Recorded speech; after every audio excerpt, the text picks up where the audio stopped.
So our focus of our workshop today is on designing a garden and crop planning. Um, there is so much in this topic, so we can't cover it all, but our hope today is that we provide some kind of foundational knowledge and things to consider when choosing a location, designing your garden, and creating goals for your garden. And then we have a wonderful guest speaker today to give us more inspiration of what this all looks like on the ground, and we'll introduce her in just a moment. As always, we share a lot of resources. We put lots of links in chat because we can't cover it all here, but we will link to many things in our program library too. So all these resources that we go over, you'll have time to go through more slowly after the workshop and think about how they apply to your own garden.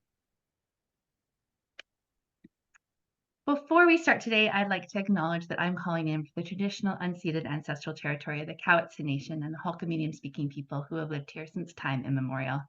I'm a second-generation settler on this land, and it's with a lot of humbleness that I share this acknowledgement and deep reflection as I think about how I'm engaging in reconciliation in my community. For those that I haven't met before, if you're tuning in for the first time, my name is Tessa, and I am the Farm to School BC Central Island Community Animator. Before wearing this hat, I had a few other hats. I worked as a teacher, an outdoor educator, and a farmer. And it's so incredible that I get to put all those background and experiences together in this role that I have now, supporting school gardens and other food literacy across Central Vancouver Island. I had the pleasure of co-presenting with Sonia today, and I'm going to pass it over to her. Thanks, Tessa. My name is Sonia, and I'm the Kamloops Regional Animator for Farm to School BC. I'm calling in today from Secwepemcúlecw and want to acknowledge that I'm presenting from the traditional, ancestral, and unceded territory of the Secwepemc people. The city of Kamloops, where I'm located, is the point of confluence for the North and South Thompson Rivers. It's a place that holds a lot of history and value to both the Shuswap people and regional settlers. I'm on a long-term journey to continue to learn about my physical spaces and the more than human beings that call these grasslands home.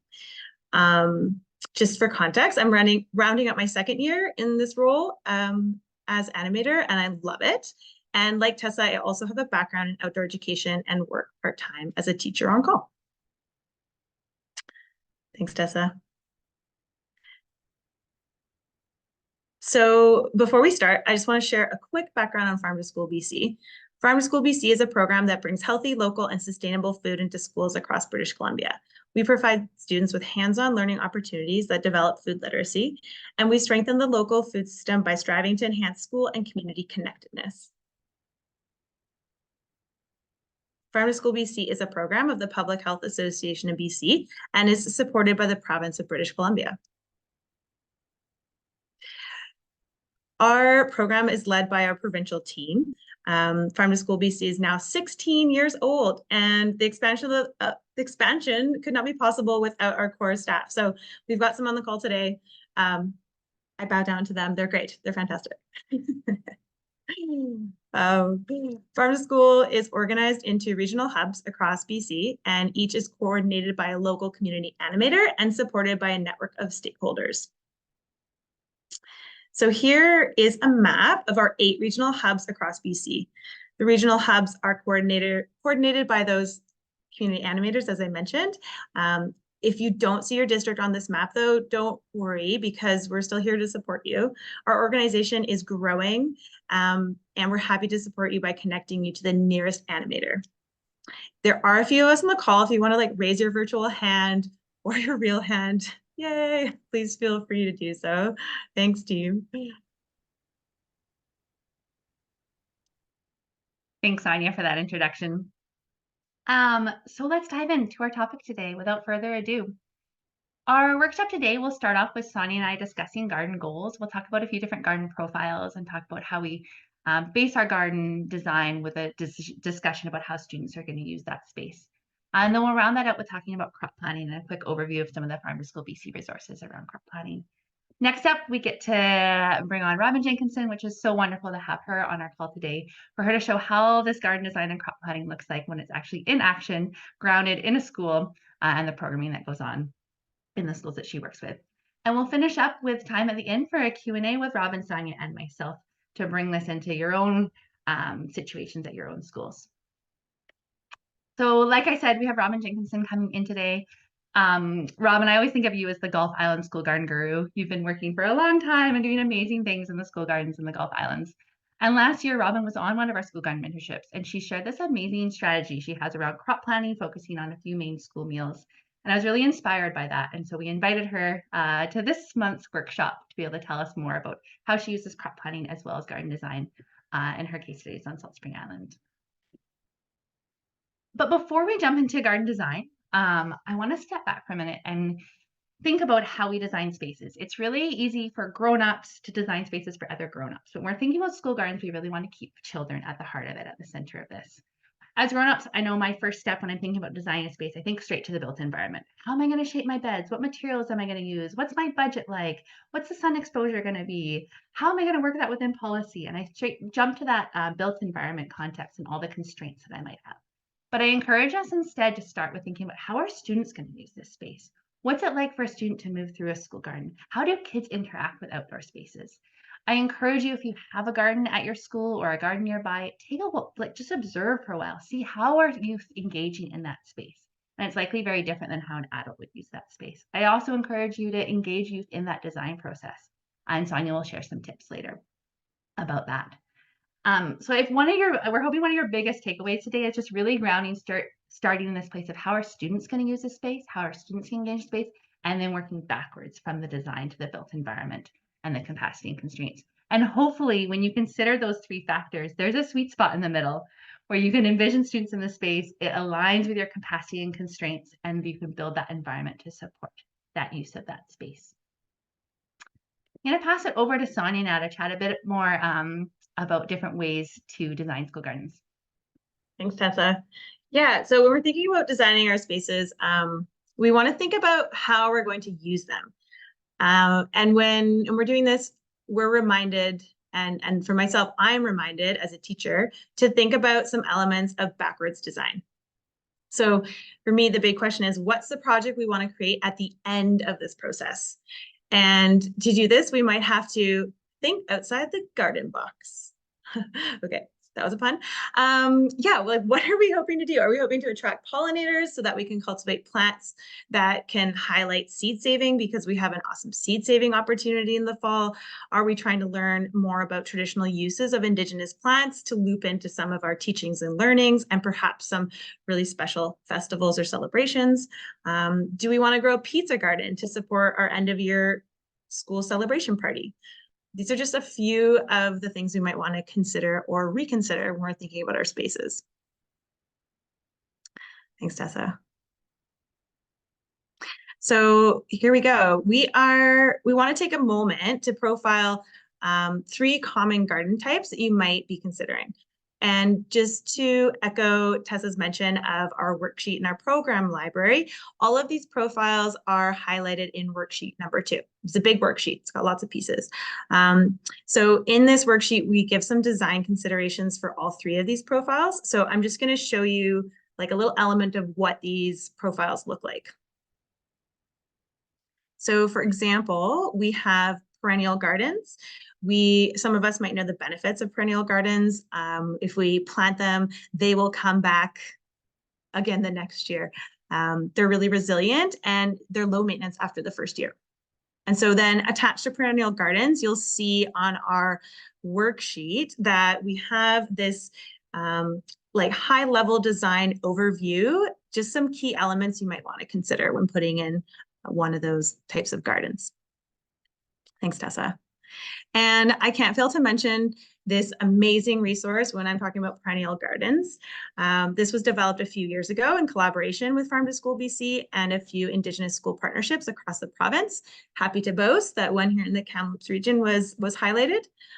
We really noticed this year in grant applications, there was a really large thirst for more resources related to Indigenous plants. So I really recommend you check it out. It's called Learning from the Land Toolkit. And I myself have printed out a color version and I've spiral bound it because it's gorgeous and it gets a lot of user views. So I really recommend checking this one out. Thanks, Tessa. Yeah, so let's just lean back into where we started. We want to consider what's going to work for your school. And as Tessa mentioned, we have all these elements to think about, but we really want to find that sweet spot of garden design with overlap in all the right places. Thanks, Sonia.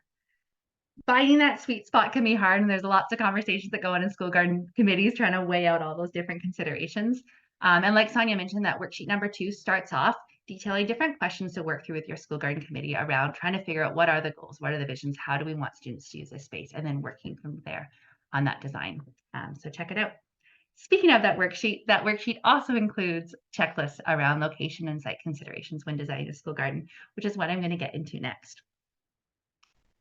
For this next section, our last year conversation on this, we had Megan Zinni join us as a guest speaker, and she shared some of the factors that she considers around garden design. And so she shared some really fun ones like bug hotels, dinosaur gardens, mud kitchens. One of my favorite quotes from her from that workshop was she said, if you have an invasive weed in your garden like horsetail, don't even try to get rid of it. Just throw a dinosaur in the garden and create a dinosaur garden out of it, and the students will engage in a different type of learning environment in that space. So I encourage you again to take a look at last year's to round out this conversation. Similarly, in our last year's workshop, we had much more time to get into the details of choosing a location and designing a school garden. So right now I'm going to share 2 checklists to consider with these design factors. But in last year's recording, each of these factors on the checklist, we detail with its own slide with many more factors to consider. So if you are at these early stages of designing a school garden and thinking about where do you want to put it, how do you want to design the layout of the beds, again, watch last year's workshop for more detail on that. So a few things to consider around location is you'll want to think about sun and wind exposure, microclimates. This time of the year is so fun to look for microclimates.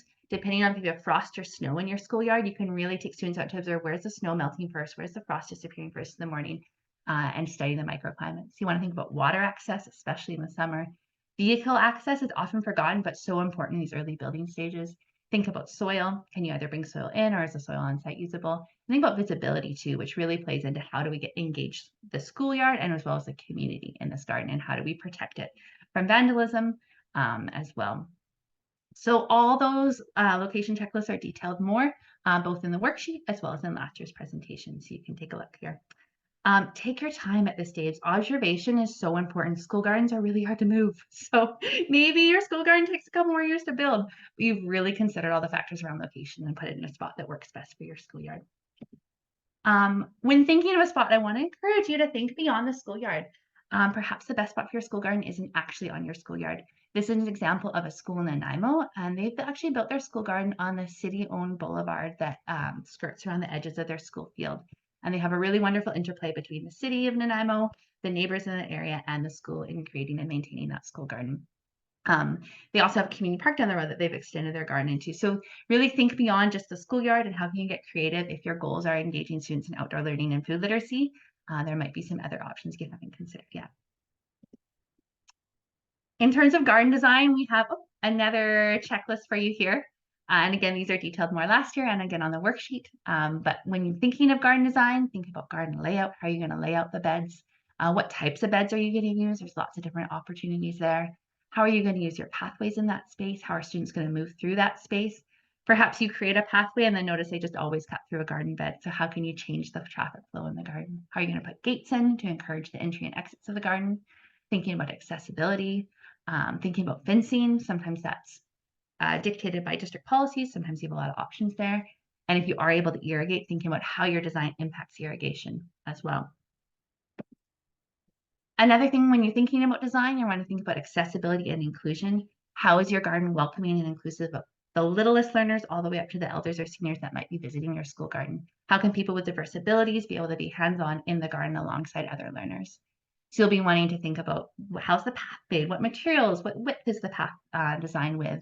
How high are the garden beds? How wide are the garden beds? What sort of tools do we have to accommodate all different sizes and abilities of people? This is a special passion of mine. I worked in an inclusion garden, and this picture is one of the garden beds that I made alongside a group of gardeners. And I love this model. I spend a lot of time researching wheelchair accessible garden beds. So if inclusion gardens are something you're passionate about, please reach out and we can chat more about designing a garden for inclusion. And there's a resource, and I'm just noticing there's an issue in chat that the link isn't working, so I will correct that link. But there's a wonderful resource all about increasing inclusion in school gardens and different design elements to consider. So thank you, Emily, for that note. And on our program library, if we haven't fixed it by the end of the Zoom call, we will have an updated link for you there. And I pass it back over to Sonia. Yeah, thanks, Tessa. Um, I'm really glad that we mentioned inclusion. Not only is it just really great to step back and consider who is going to use the space, but I also think when we're thinking of inclusion, as we mentioned earlier, involving students in the process of design is so important. I want to just share a little anecdotal story. I was invited into Inclusion Month is February. Okay, sorry. Thanks, Becky. Wow.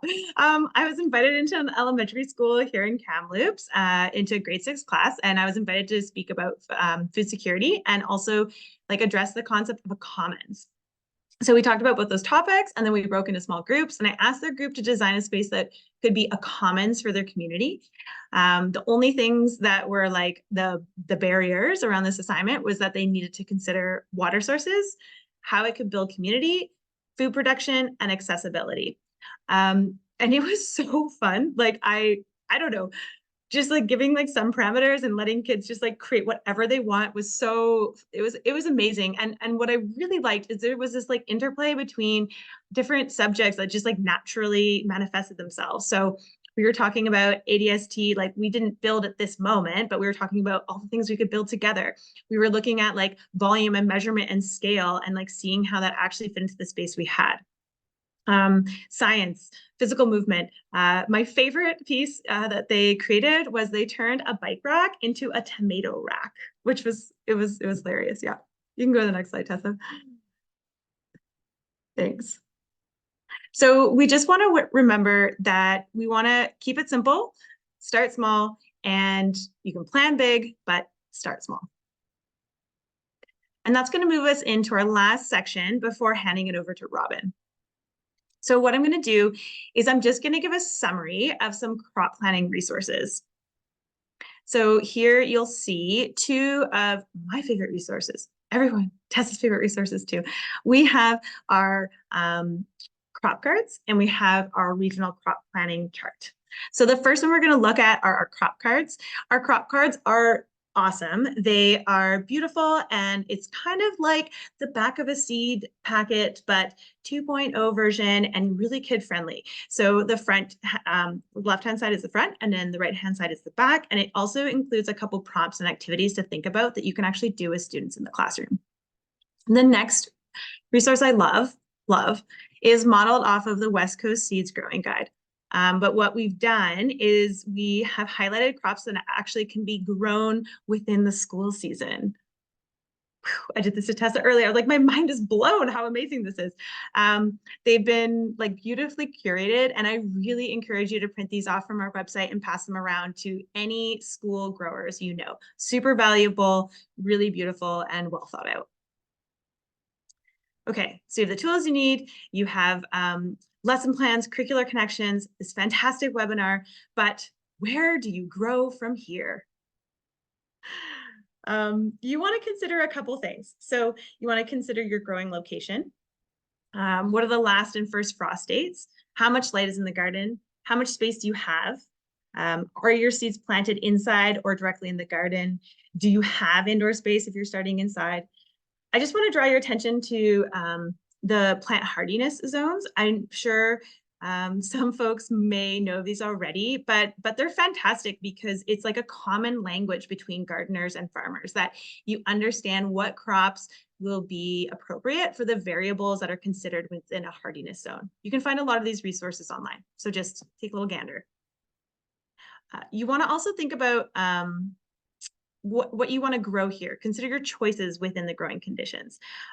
So some of your conditions are budget, time frame. What do you want to grow? What do you want to eat? When do you need to harvest it? And then my favorite is to consider how I can do less work here. Let me think about the concepts and principles of companion planting. What can I grow alongside the other that can like foster a little bit of a friendship and relationship that takes a little bit of the responsibility off of me? And then I just want to draw your attention to this slide. This is helpful for me as a new grower a couple years ago. We have all these terms on the back of these packets. We're just going to move through them in 1 moment, 45 seconds. So indoor sowing, you're planting the seeds inside, you're growing them to size, and then the plant is transplanted. Transplanting is when you actually move the seedlings into the garden soil, like the external garden soil or their final location. Versus direct sowing is actually when you're putting the plants right into the soil, you're not setting them inside. Okay, and this is my favorite term, and it's the most challenging one for me to wrap my head around. Days to maturity. The average number of days from planting until it's actually time to harvest. So for seeds that are sown directly into the ground, that means that from that day of seed to harvest maturity, that's what that number refers to. But if you start them inside, this number refers to the day from when you transplant them to when you will harvest them. Okay, we can review that soon, another time. Thanks, Tessa. You guys got this. I believe in you. And there's two main ways to grow seeds. So we can do this indoor sown, which we were mentioning earlier, and then we transplant it, or you can direct sow. That's pretty much the basics of how we get seeds in the ground. There are some things to consider when you're buying these seeds. Seeds themselves are less expensive than seedlings. There's lots of selection available, and it's also a fantastic learning opportunity for your students and for yourself to watch these seeds grow. I find that when you start seeds, it really helps kiddos like make the connection, like where did this come from? Or you can buy seedlings because they are easier to plant with students. You don't need to grow them inside. You might not have the space, you might not have the time, and they're also bigger and stronger. They're already established. So I'm going to pass it over to Tessa, then we're passing it over to Robin. Thanks, Tessa. Wonderful. Thanks, Sonia. That was a quick run through a few of the kind of foundations of garden design and crop planting. But we're going to pass it over to Robin to see what this actually looks like in action within school gardens. So Robin Jenkinson comes to us from Salt Spring Island, a beautiful Gulf island located in the Salish Sea. And she coordinated the construction of the Salt Spring Elementary School Garden and has facilitated activities and events there ever since.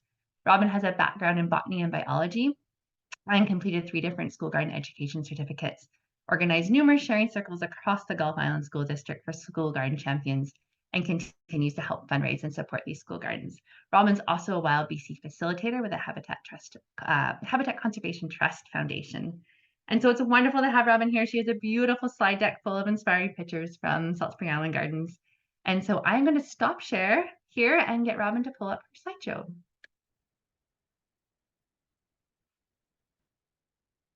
And Robin, I think you're joined by another person as well today.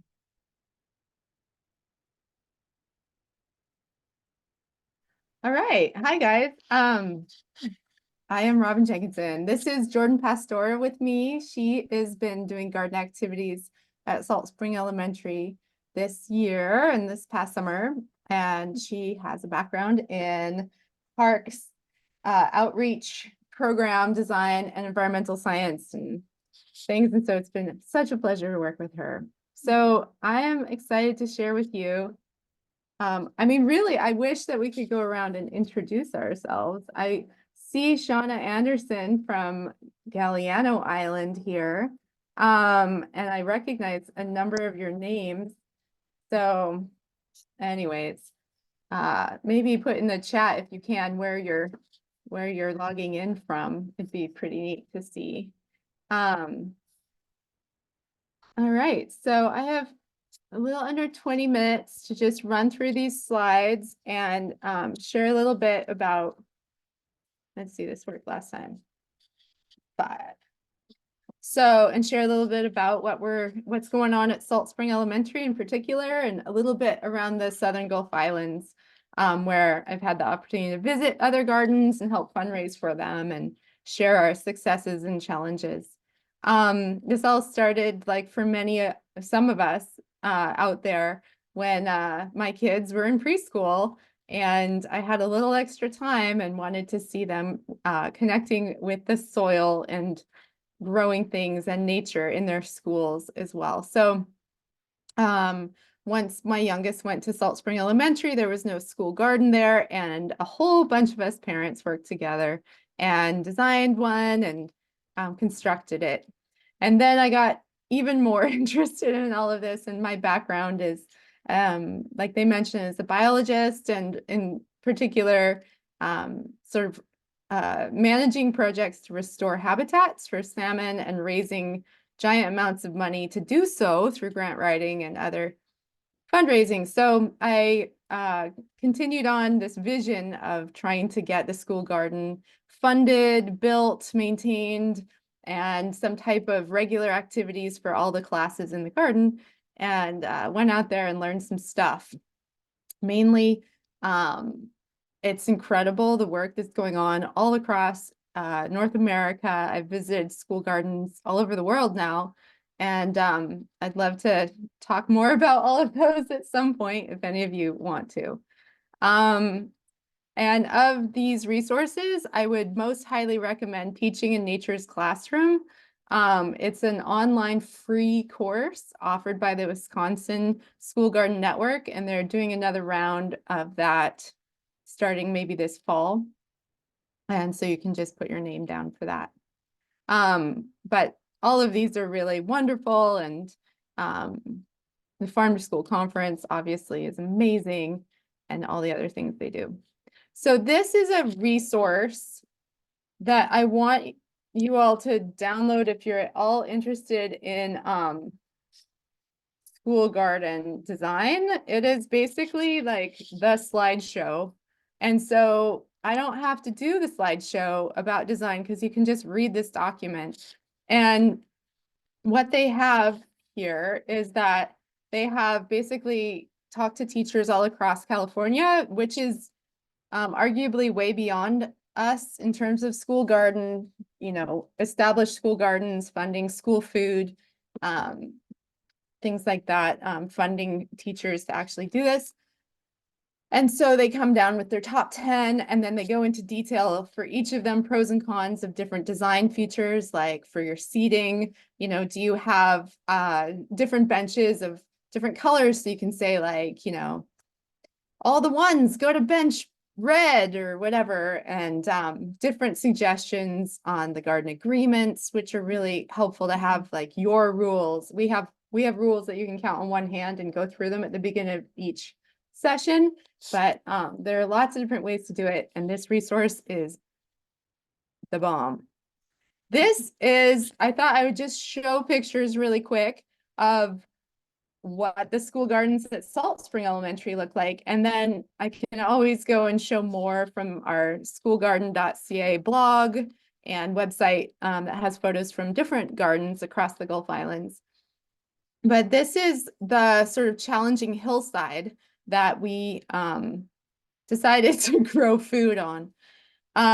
You'll see how we did it. We built these rammed earth retaining walls and beds. This is a more kind of accessible bed to teachers that can't lean over as much, and students as well. And I just wanted to quickly go through and show you some of the design features, because I'm not saying that this is ideal, but it might inspire you, because we definitely thought outside the box in designing this garden. Here's a cob bench.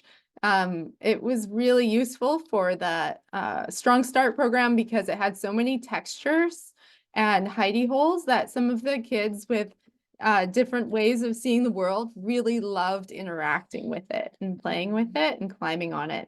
We have a really active compost program that takes paper towels from the classrooms and turns them into pumpkins eventually for our soup.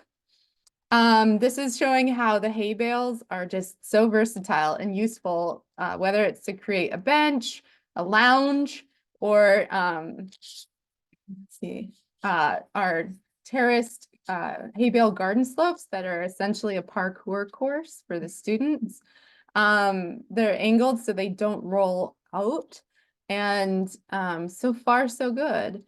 We also have this greenhouse that I'm showing you the reality of how, messy it is, but it gets a lot of use.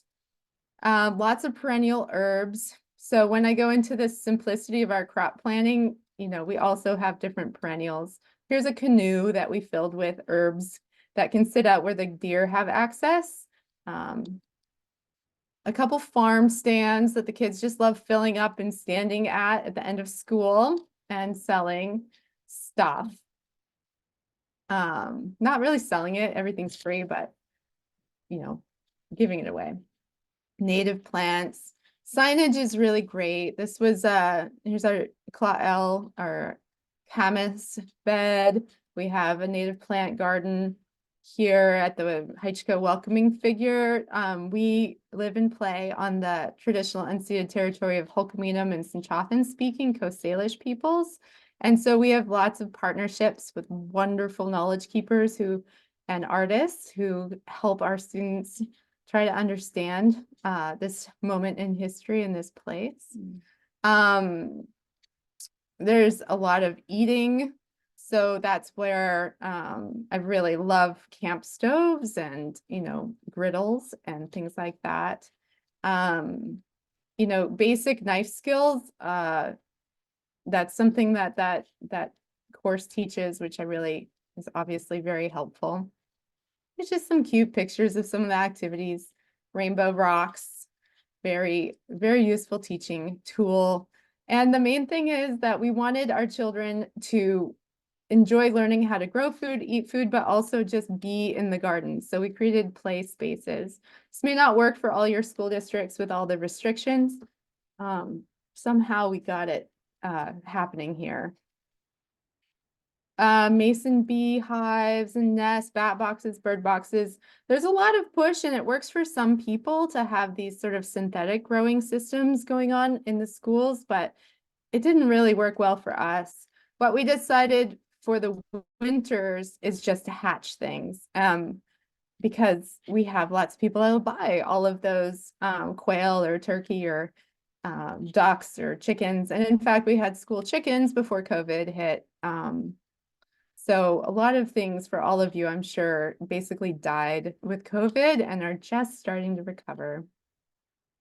In that document that hopefully you downloaded, which is basically the Bible of how you create wonderful outdoor spaces, they list, extra ideas like gratitude walls and tunnels and just such neat triggers to think about things. And some that I wanted to add were games. We had a giant Connect 4 for a while.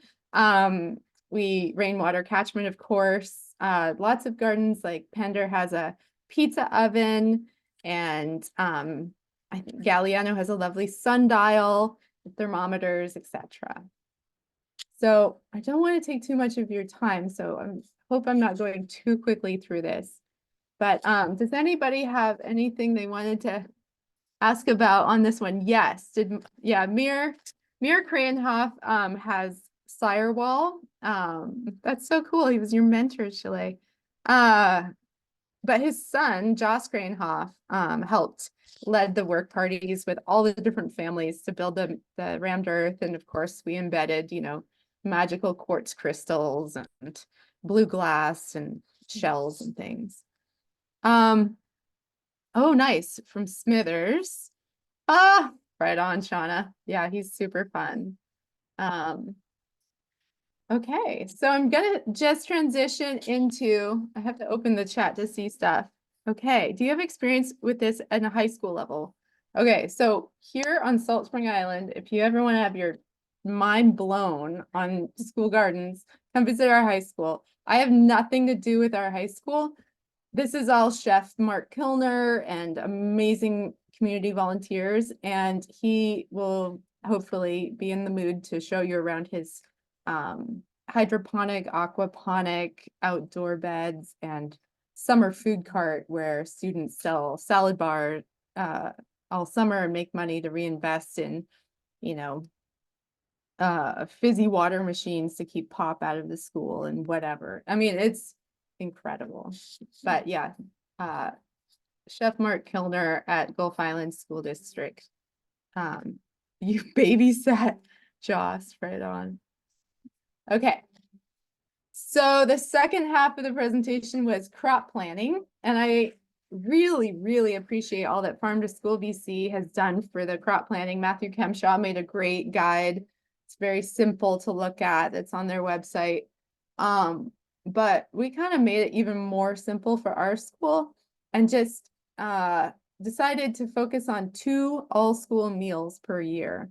So the crops that we grow are basically to provide food for these 2 school meals and then some snacks along the way. So our school meals are Halloween soup, pumpkin soup party, and then a June end of year celebration salad bar. So it means that basically when you get back to school after the summer, the school garden is covered in pumpkins and sunflowers. And there's some apples.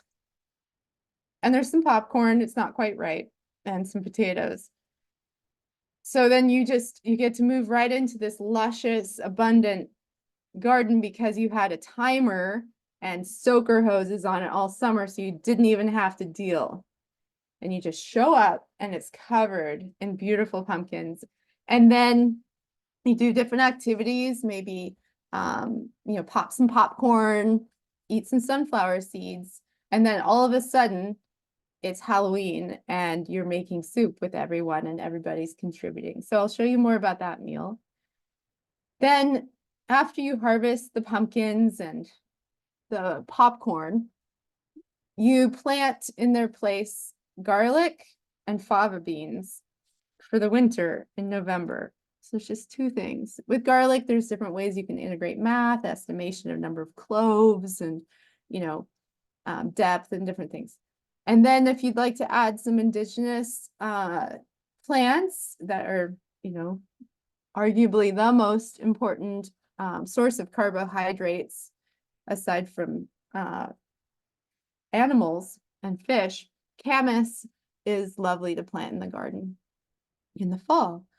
And then, so then you chill out and tend and build some soil over the winter and go on a vacation to somewhere sunny and come back to the, I'm just kidding. I mean, hopefully that would be nice, but come back to the school in January, and that's when in the past we've done hatching. This year we're starting a little late, but that's okay. And then in the spring, basically the first week of March, you can get back to the garden and start planting the greens, the edible flowers, the peas, and then maybe even like when you get back after spring break, get those pumpkins and corn started in a greenhouse and some potatoes. So that's what we do. We just keep it simple. And then you have some strawberries that are growing off on the side. Maybe you do some wild harvesting of nettles for Nettle Fest on Galliano, or we integrate nettles into different things and maple flour pancakes and such. There's always tea to be made with different herbs growing. Kids like to make the most random teas. And then in June, you harvest, all the kids get out different classes, harvest the greens, the edible flowers, the green garlic for the green goddess dressing, and nibble on the peas. And that's when we plant all our seedlings in place of all those greens and the sunflower seeds and stuff. So I'll just run through a couple of these slides of, making pumpkin soup and herbed biscuits with all the herbs and stuff, and the celebration party that happens when everybody gets together. So the kids, obviously are involved in planting, sowing, planting, tending, harvesting, preparing, and serving, and decorating, and cleaning up.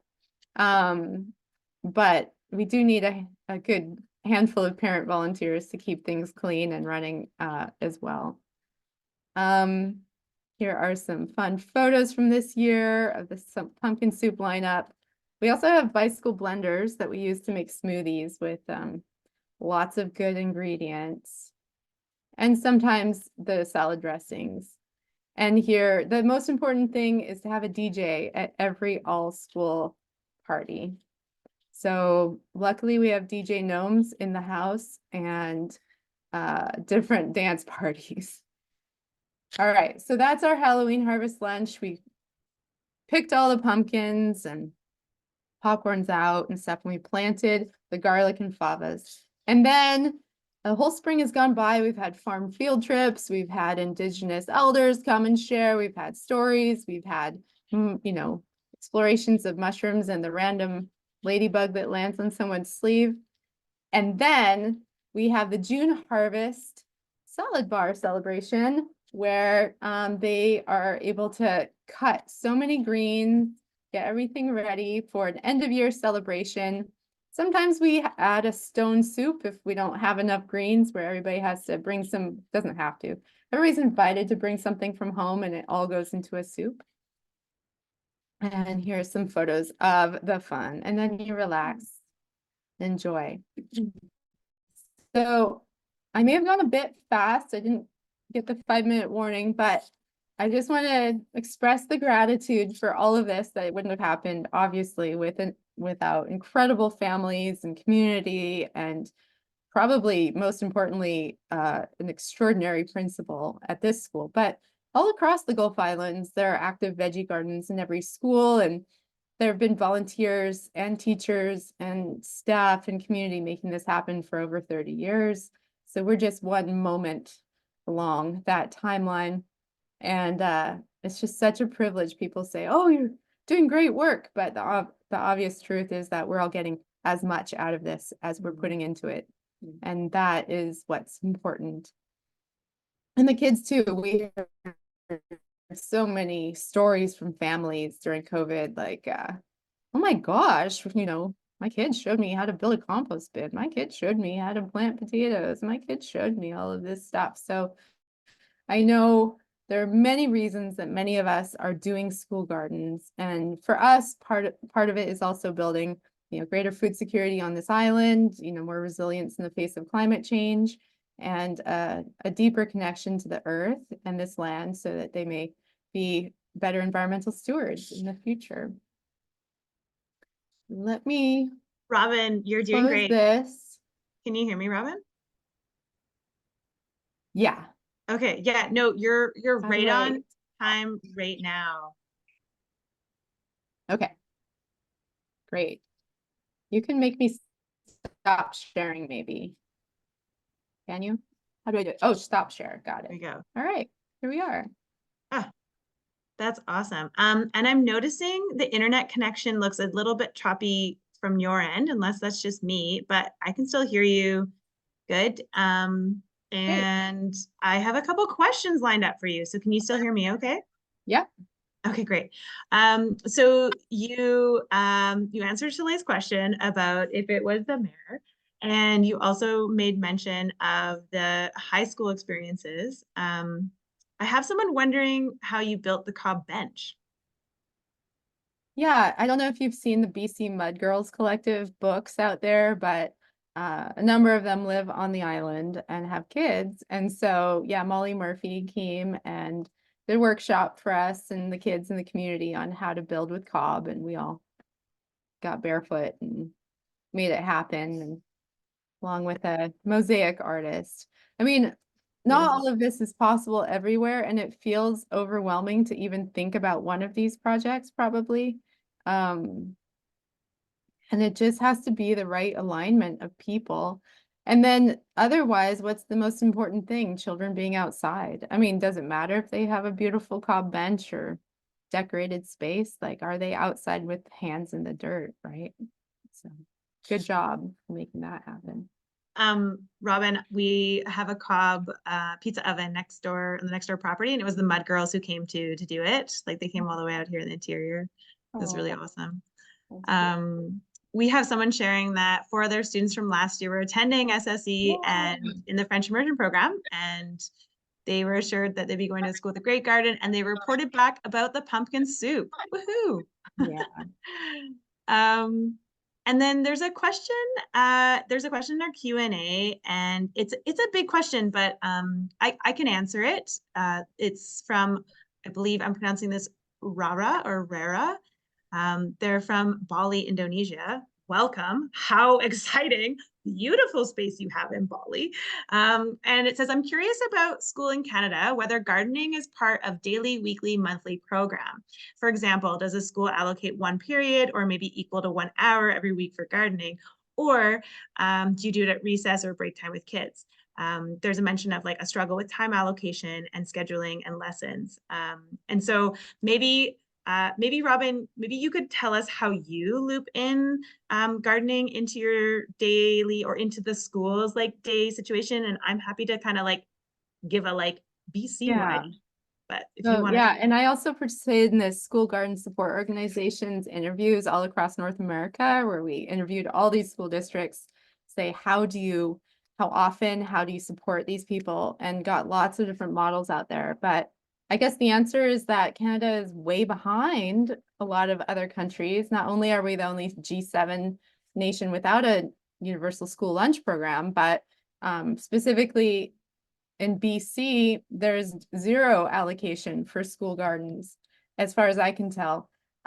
Here in the Gulf Islands, every school does it differently. I mean, Shauna Anderson could answer. The Galliano Food Program through the community club, through the Galliano Club, has, been very creative in raising some funding for some hours of school garden instruction. We've been raising money through grants and donations. Highly recommend the Seed Money Foundation for an annual fundraiser. It collects money in US dollars, which is a little tricky, but that means that, well, you end up getting more. And that allows us to pay Jordan to work with students. And we've been focused on the K through 2 students for weekly garden activities. And then we do an eco club for the older kids to self-select for lunch times. So they can come once a week and work in the garden with Jordan if they're super into it. But otherwise, the middle school age kids are kind of like, they're not allowed to show emotion. So Oh man, it's tricky. I mean, I'll just mention, like, there are a lot of different creative ways folks will engage that gardening time. One model I love is Brent Mansfield, who works in Vancouver. He's looped in like the food program to his prep position. So prep position like kind of fills in these gaps, or not gaps, but like allocated time for another teacher to come in and kind of like fill in while the teacher does their preparation work.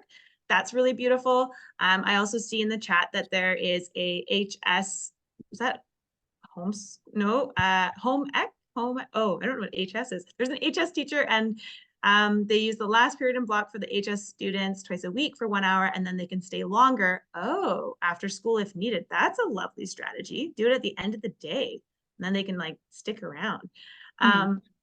I wonder here, I'm curious, like, Shauna, if you have your audio, do you want to share how you integrate it? I know you're on the call, and it'd be lovely to have you share that too. Oh, HS high school. Thank you. Oh my goodness. Thanks, team. Hey, I'm happy to share. I was just typing along. It was going to be a very long comment. So I beg and harass the school staff to get time. And I jokingly say that, but I actually do. So I work at such a small school, and I'm very, very fortunate because my hours are paid for via grants and various things, but it's not being paid like the school district is not paying me. So that takes a lot of the onus off of the teachers to have to plan. So I'm planning lessons. I'm trying to integrate it with their curriculum. I have my 2 children go to the school, so I'm really involved in the school in general. So I know a lot of what's going on. Sometimes I'm able to attend staff meetings for portions of time to get feedback. But basically, if I'm lucky, I get like a 30 to 45 minutes with the various classrooms.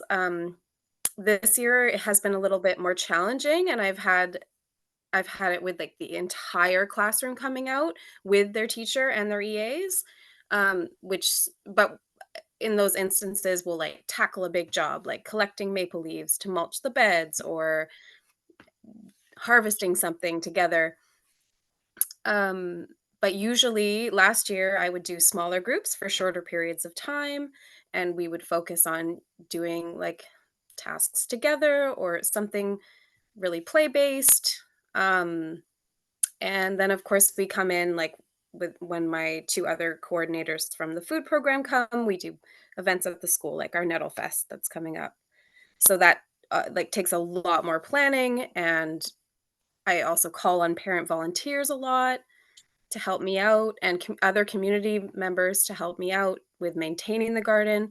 So I'm like spreading out my tasks, and just when I get to have the kids come, that's like a really special dedicated time that's hyper focused on something. But I also do once a week, I'm there at both recess periods. So kind of like what Salt Spring Elementary does, like kids can self-select, they'll see I'm there and they'll come in. And they're always welcome to go into our garden. And I've instructed them on like what's okay for them to be eating right now and things like that. And some kids are more confident than others and more aware of wild plants that are growing and when to harvest those.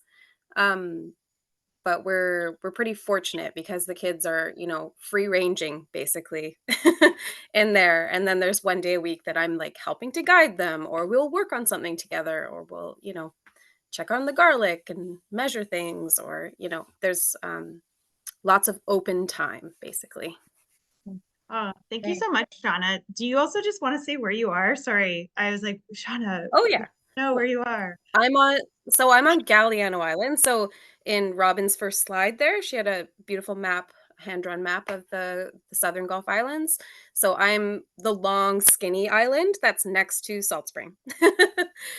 We have a very unique geography. We are a lot smaller than Salt Spring. Salt Spring's a big island. It is, I mean, it's yeah, we have a population of 1,300. So we are very small. Our school has 57 students and 3 classrooms with combined grades. Yeah. Oh, thank you. Thanks for letting me put you on the spot there, Shauna. I really appreciate it. Robin, we've got about 4 more minutes, and then we're gonna lean into Tessa to just kind of close us off. So if anyone has any questions for Robin, you're on deck. Go for it. You can. I also wanted to mention the HCTF Wild Schools. That's how I got into the Habitat Conservation Trust Foundation, is that if you register as a wild school, you'll have access to basically a retired biologist or parks interpreter that can help you organize nature-based activities that can take place in a school garden. Naturescaping is one of the tracks that they offer, and they basically provide 45 hours of somebody's time plus another 10 hours of teacher training and some small grants for materials along the way. That's where you're hunting and fishing tags. Some of the proceeds from that are going back into land conservation, restoration, and environmental ed. Thanks for making a plug for HCTF, Robin. I was telling you about my connections here in the interior. It's great. Yeah. Any other questions, or does somebody want to tell us about their garden out there somewhere? Chalet, you want to talk about your garden? Sorry, I'm putting Chalet on the spot. Chalet. No, I'm kidding. I keep seeing Katie out in Newton. Oh yeah, and Katie Biles is there. Yeah. Oh yeah. Hey, Well, Katie. hi everyone, I'm Katie. Yeah, for the school garden that I'm involved with, I work for a really small nonprofit called the Tofino Community Food Initiative. So it's entirely, grant funded, funding from the government, funding from, donors, because people want to fund school gardens. So anyone who is on the call who doesn't have a school garden yet, the one that is at our school, which is in Tofino, was just started by passionate people who were able to create a nonprofit. So one part of our nonprofit is that we completely fund this school garden, and we have a staff member that we fund who is in the garden all day, all year long, doing the programming. So that was one way that the school in Tofino did it. And yeah, we have a gorgeous garden. What are they doing right now? We have a food forest. The kids are germinating sorrel and doing little tests and growing seedlings that we're going to have at Seedy Saturday. By Amy. Amy works for the ACRD, so that's our regional district, and it's a really big support. So yeah, that's what we have going on out here in Tofino. It's not an easy place to grow food, but the organization I work for started because they wanted to show people that it's not impossible. And helping in the school is one part of what we do. So it's really great to see, and it just puts a smile on your face, just like everything you all shared. It's so cool. Aww. Thanks, Katie. Nice to see your face. Great earrings. Yeah, so if anyone else wanted to have one little minute to share something about their school, they can. And then we'll close off with Tessa.